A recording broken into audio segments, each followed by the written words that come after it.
ceux qui ne me connaîtraient pas, je suis Extien depuis 2019. Je suis à l'agence de Lille et je suis actuellement en mission de Process Manager. Je suis également lead de la Comet Agile, formateur interne et mentor pour...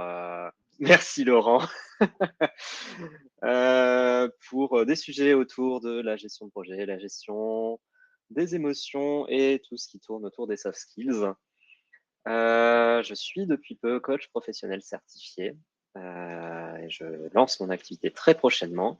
Et à côté de ça, je fais de l'escrime et j'ai une grosse passion pour le JDR que je pratique depuis au moins 10 ans. Je ne vais pas aller jusqu'à la quinzaine, j'y suis pas, mais voilà, depuis un sacré bout de temps.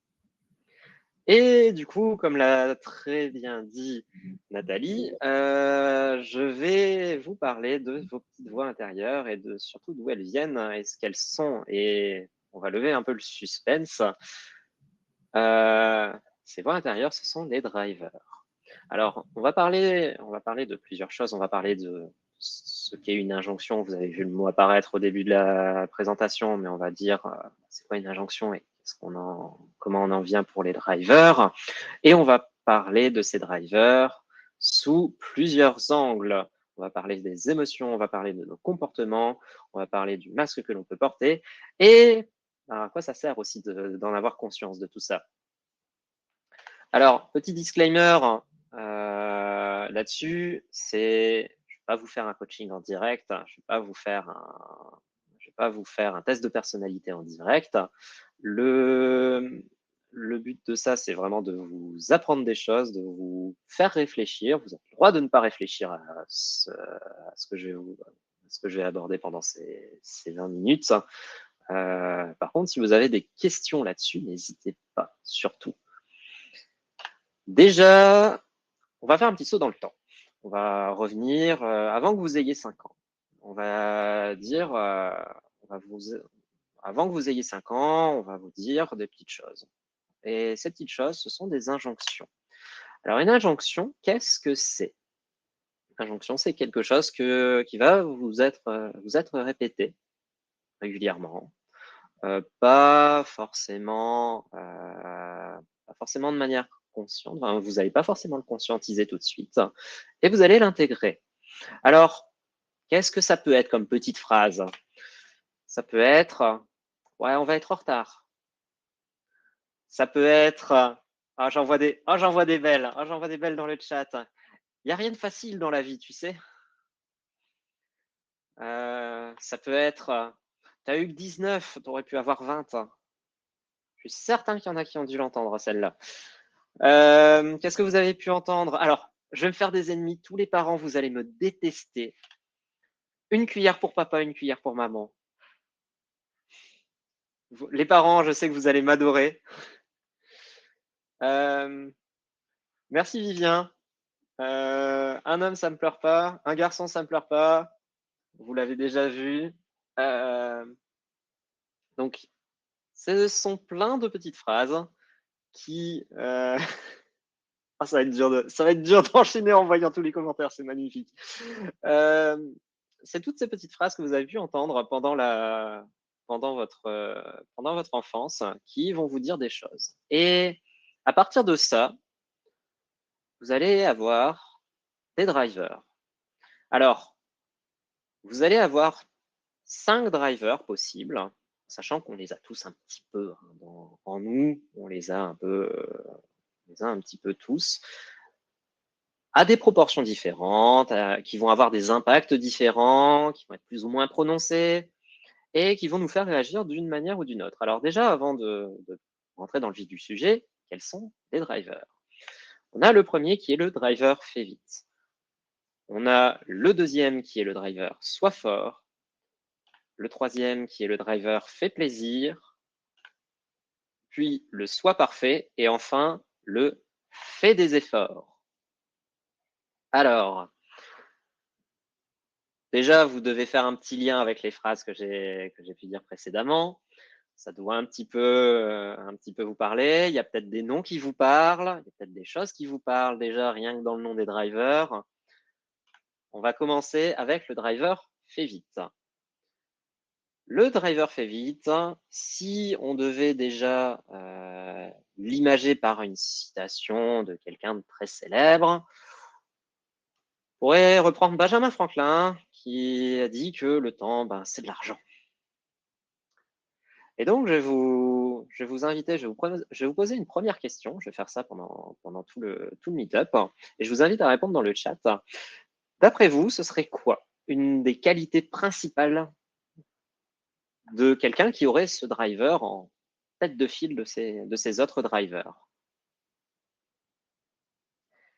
Quelqu'un de ponctuel, oui, Laurent. La perf, en un sens, la rapidité d'exécution, oui. L'efficacité.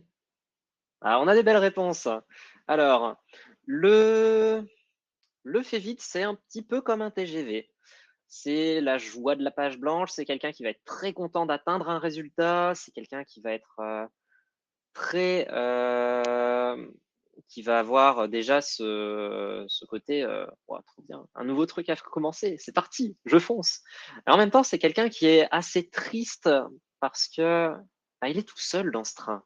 En fait, c'est quelqu'un qui n'emporte pas les autres. C'est quelqu'un qui va penser moi, je dois aller vite, hein. Et ce qui le fait triste, ce qui le rend triste, c'est d'oublier parfois les autres en route. Après, il y a des choses qui le mettent en colère. C'est les choses qui bougent pas, le statisme, l'immobilisme, les projets qui avancent pas, la backlog qui bouge pas pendant des jours et des jours. Ça, vous avez dû le voir en projet. Et il y a des choses qui, voilà, c'est ça, Laurent, c'est parce que les autres sont trop lents. Et il y a des choses qui lui font très peur, c'est le manque d'action, c'est de louper quelque chose. C'est si vous êtes fait vite, vous avez peur de manquer des choses. Il faut que vous soyez toujours dans l'action. Vous avez peur de vous ennuyer généralement. Après, ça va vous donner des personnes très rapides, très efficaces, très réactives, comme vous l'avez dit. C'est des personnes qui ont ces qualités, qui, à l'excès, vont passer dans la précipitation. On dit toujours, il ne faut pas confondre vitesse et précipitation. Et le fait vite sous stress, généralement, ça va être ça. Et du coup, ce qu'il doit faire, le fait vite, c'est apprendre à ralentir, apprendre à planifier, apprendre à prendre son temps. C'est pas toujours évident. Je parle de vécu, pour le coup. Euh, et quelque chose qui va vraiment l'allergiser, c'est la lenteur et la réflexion longue. C'est les éternels débats de ouais, mais on pourrait pas étudier, se poser un petit peu autour d'une table. Vous imaginez la personne qui va dire ah, mais non, je veux pas me poser autour d'une table, je m'en fiche de ça, je veux agir. Et ben voilà, le fait vite, c'est ça. Et derrière ces airs, le fait vite, qu'est-ce qu'il va faire? Il va dire, moi je gère, t'inquiète, je vais tout droit, ça va aller. Je vais y aller. Généralement, c'est le masque que s'affiche le fait vite. Pas toujours à bon escient, par contre. Allez, on enchaîne. Le soi fort. Le soi fort, petite phrase. On va reprendre quelqu'un d'autre. On va prendre Nietzsche, qui a dit que ce qui ne le tuait pas le rendait plus fort. D'après vous, quel serait un des principaux pièges donnés par ce driver? Quelqu'un qui est fort, là, comme ça. Ce serait quoi son piège à quelqu'un qui est fort? Trop sûr de lui, prendre trop de risques, émotion pas acceptée, quelqu'un qui ne dit jamais son ressenti, sentiment, faiblesse, foncer droit vers le burn-out, jamais mieux servi par soi-même. D'une certaine manière. Il y a des bonnes réponses, il y a des réponses intéressantes. Le soi fort, c'est un peu une forteresse. C'est celui qui va gérer une crise sans craquer et être félicité pour son sang-froid et qui va aimer ça. Il va kiffer gérer des choses sans craquer, sans rien montrer. Parce que pour lui, l'échec, c'est de montrer ses émotions. Et il ne supporte pas ceux qui se plaignent et qui dépendent des autres. Le soi fort, lui, il a besoin de montrer qu'il gère sans aucun problème les situations de stress et qu'il les gère sans stresser ou de manière, ou en tout cas sans le montrer.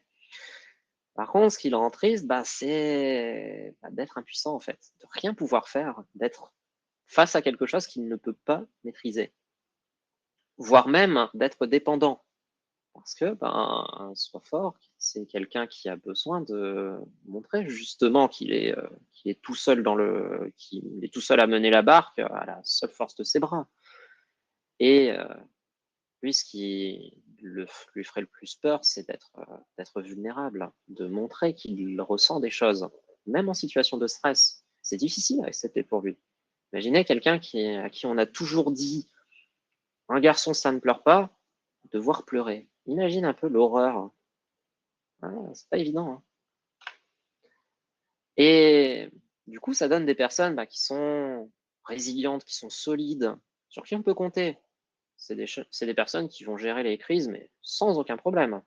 Par contre, qui à l'extrême vont sembler très rigides, très distantes et très fermées aux autres. C'est des personnes qui vont avoir du mal à communiquer leurs difficultés, qui vont avoir du mal à se remettre en question. Et de ce fait, c'est des personnes qui ont besoin d'apprendre à être un peu plus vulnérables, à demander de l'aide, même si c'est pas évident. Et ça commence par en prendre conscience que parfois, on peut ne pas avoir à faire tout seul. C'est des personnes qui ont aussi du mal à déléguer. Et généralement, ce qui les embête, c'est les pleurnichards, c'est les personnes qui sont trop sensibles. C'est ceux qui vont dire oh, lui, il arrête pas de pleurer, ça me saoule, il pleure pour un rien, il est trop émotif, je supporte pas ça. C'est un peu ce qu'on peut reprocher parfois à ceux qui disent voilà, comment je pourrais dire ça, ceux qui reprochent d'exprimer tout simplement leurs sentiments, alors que c'est ok, on est humain en fait, et qui vont s'afficher comme moi je suis plus fort, moi il n'y a rien qui m'atteint, je suis un roc, je suis solide. C'est un peu dommage, on est des humains quand même, on a des émotions, et ça peut nous servir d'avoir des émotions, parce que nos émotions nous parlent. On continue, le fait plaisir. Jean-Paul Sartre a dit que le besoin d'être aimé, c'est la plus grande faiblesse de l'espèce humaine. Et je vais vous demander, qu'est-ce qui pourrait, à votre avis, mettre quelqu'un qui a besoin de faire plaisir, qu'est-ce qui pourrait le mettre en colère?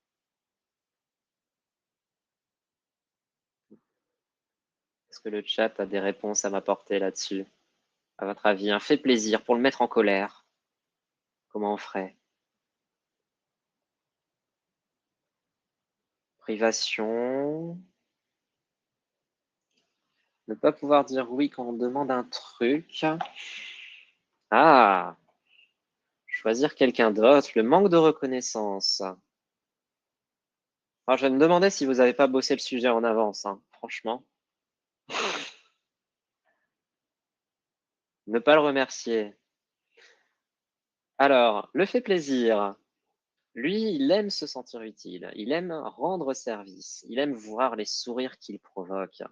Le fait plaisir, lui, il fait plaisir. Littéralement, lui, son but, c'est d'aider les autres. Pour ceux qui ont potentiellement eu la NCC, on a parlé du triangle dramatique, du triangle de Karpman en analyse transactionnelle avec le sauveur. Le sauveur, c'est un fait plaisir. C'est lui qui a besoin d'aider son prochain. Et lui, ce qui le rend triste, c'est de décevoir les autres, d'être rejeté et de voir ses cadeaux ignorés. Par contre, ce qui va le mettre vraiment en colère, c'est plus l'ingratitude, c'est l'égoïsme, le manque d'écoute. C'est quelqu'un qui va être, pas qui va ignorer ses cadeaux, mais qui va presque se moquer en fait. Ça va le rendre triste qu'on l'ignore. Ça va le mettre en colère qu'on se moque de sa manière d'interagir avec les autres. Et ce qui, paradoxalement, va lui faire peur, c'est le conflit avec ces personnes. et c'est d'être exclu et de ne pas être aimé. Car le fait plaisir a besoin des autres, besoin d'être aimé par les autres.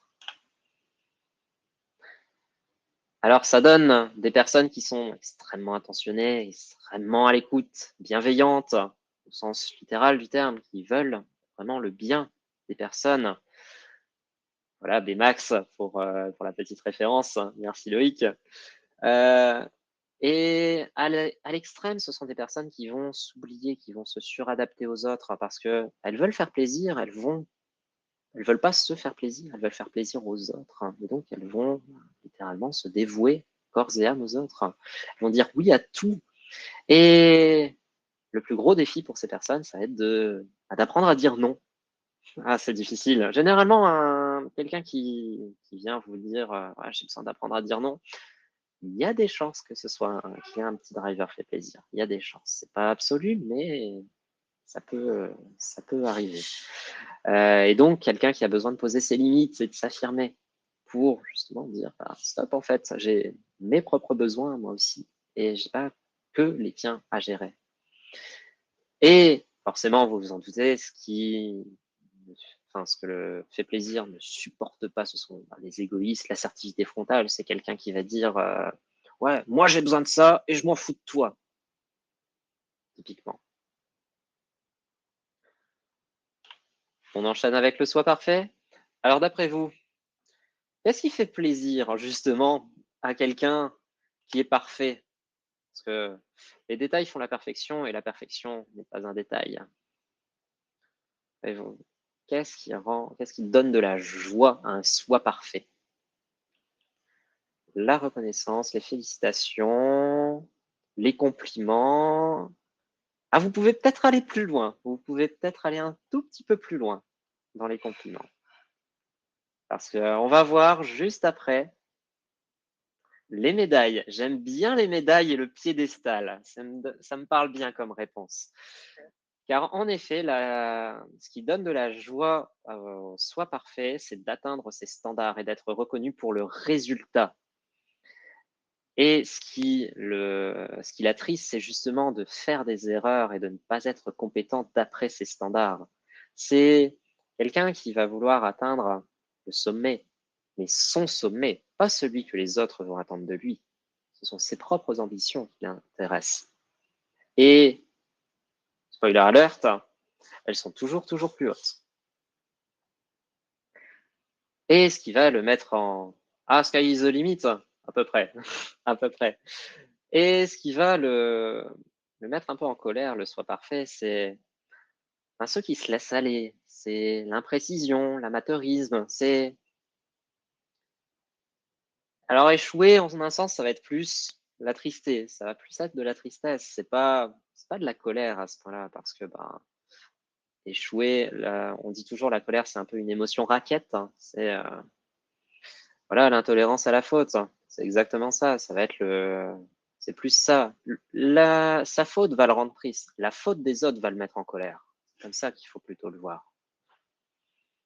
Et ce qui va lui faire peur, forcément, c'est de décevoir, il va avoir peur de la critique, il va avoir peur qu'on découvre qu'il n'est pas si parfait. Et donc, ça va induire des comportements comme quelqu'un d'extrêmement exigeant, de très rigoureux, qui va tirer les autres vers le haut, de fiable, sur qui on peut compter parce qu'on sait que son travail sera bien fait, justement. Par contre, on va avoir des éternels insatisfaits. C'est des personnes qui vont avoir du mal à justement être en phase avec des attendus et à se poser des attentes réalistes. Et qui vont du coup devoir tolérer un peu plus les erreurs, un peu plus lâcher prise et un peu plus valoriser leurs axes de progression, valoriser un peu ce qu'elles ont réussi, même pas parfaitement, mais tout simplement. Et bien sûr, ce qui va allergiser un soi parfait, c'est la négligence, les attentifs, le presque bon. Et du coup, le soi parfait, lui, va se dire ouais, en fait, je peux toujours m'améliorer. Mais il va pas le prendre comme ça. Pour lui, c'est un défi. Lui, le soi parfait, c'est pas, il peut s'améliorer, c'est il doit s'améliorer. Il se met une énorme barre au-dessus qu'il doit atteindre. Il doit atteindre le plus haut. Sky is the limit. Enfin, le dernier, le fait des efforts. Le fait des efforts, d'après vous, quel masque il porte? Qu'est-ce qui... Rien que le nom comme ça. Sachant que le succès, c'est 1% d'inspiration et 99% de transpiration.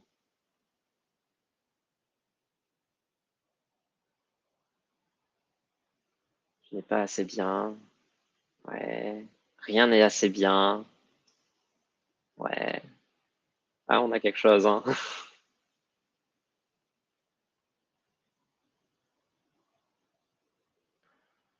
On peut toujours plus.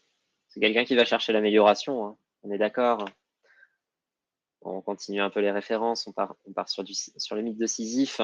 C'est l'illustration même du fait des efforts. C'est le fait des efforts, c'est celui qui va adorer être félicité pour le chemin parcouru et tenir malgré les obstacles. Contrairement au soi parfait, où le soi parfait, il va aimer être félicité pour le résultat, le fait des efforts va aimer être félicité pour le chemin qu'il aura fait pour le résultat. Le résultat, le fait des efforts, s'en fiche. Lui, c'est la sueur, c'est tout ce qu'il a pu faire pour déployer ce résultat qui compte. Et ce qui va le rendre triste, c'est justement la valorisation seule de ce résultat. C'est une note à la fin, ça compte pas. Pour lui, c'est pas ça. C'est la route, justement. C'est les heures passées à gratter sur sa copie. C'est pas le rendu de projet, c'est pas la livraison qui va griser un fait des efforts. C'est tout l'effort pour y arriver à cette livraison.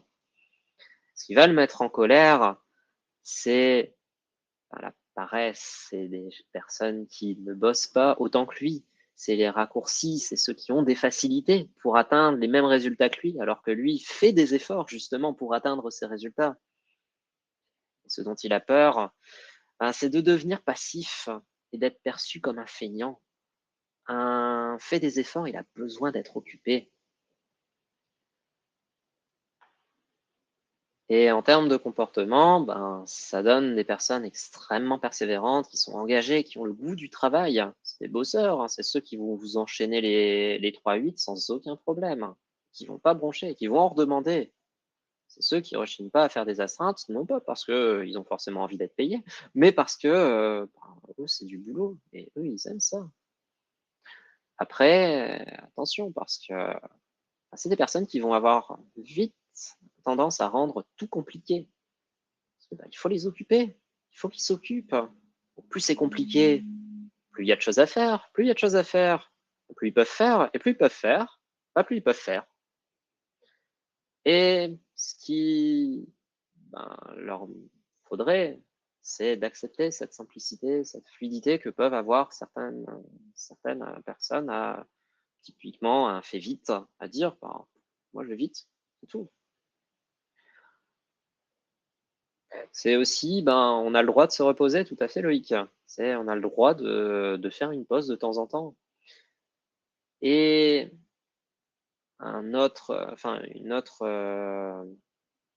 autre chose, quelque chose qui va par contre, les mettre hors d'elle, c'est ceux qui forcent pas. Ou au contraire, ceux qui vont très vite, hein. Les faits vite, typiquement, ça va les gonfler. Le gars, il a fait le même taf que moi, mais en 3 fois moins de temps. Ça m'énerve. Regarde, moi je bosse. Lui, il fait semblant, je suis sûr. Je suis sûr qu'en plus, il l'a même pas bien fait. Ce qui a des chances. Mais voilà, c'est ça. C'est pareil. Celui qui a justement des facilités, typiquement, c'est si vous êtes fait des efforts, ce qui vous aura peut-être gonflé, c'est celui qui à l'école, oh pas besoin de réviser, moi je fais tout au talent et qui avait largement plus que la moyenne sans aucun problème.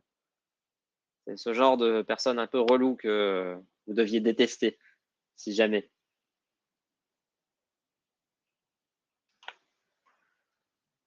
Alors, je vous ai dit plein de choses. Je vous ai parlé de 5 drivers. Alors, j'ai fait quelques petits liens entre contre tous les drivers, mais à quoi ça va servir? Enfin, moi, ce que j'avais envie de vous partager ce sujet parce que c'est, à mon sens, quelque chose qui peut être utile de connaître, sur lequel on peut se renseigner. D'ailleurs, il va y avoir un meet-up normalement à la rentrée. Alors, j'ai pas les dates exactes, mais côté soft skills, qui va être fait avec justement la présentation du test des drivers pour justement vous mettre un peu au parfum et comment évaluer vos drivers, comment justement aller vous découvrir. Et derrière, si vous avez ces drivers, si vous vous reconnaissez dans ces drivers, je vous invite à le noter s'il y a des choses qui vous parlent, parce que c'est aussi peut-être un moment de faire un peu d'introspection.